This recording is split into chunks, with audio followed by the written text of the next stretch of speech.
By getting its budget reconciliation package enacted into law, the Biden government believes it has got the necessary impetus to gain an edge in the midterm polls and also the tools to fix its economic woes.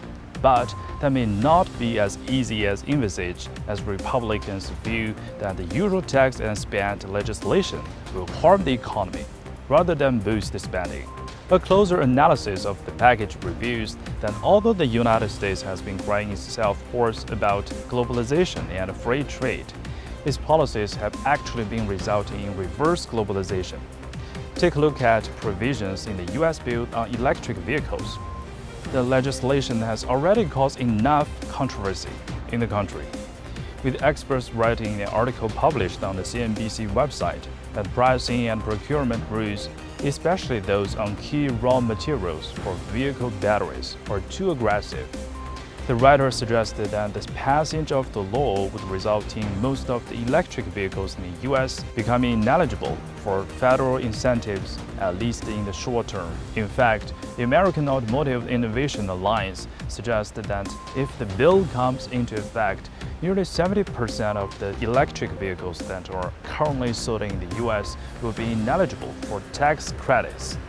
The bill will also have a limited impact on the global new energy industry, although the bill does mention $369 billion worth of the spending on the new energy vehicles. It is spread over many areas with tax credits only for new energy vehicles that are developed in America.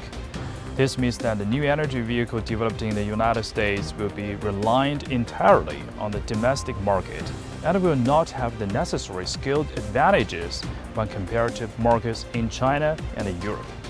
Add to this the limited capability of the U.S. domestic market in supporting industry chains and supply chains, and it becomes extremely difficult for U.S. companies to gain any competitive edge. Experts say the U.S. Inflation Reduction Act is also a hindrance to the global response to climate change.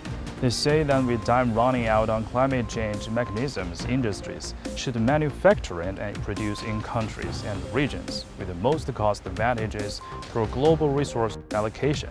But the U.S. is going in the opposite direction.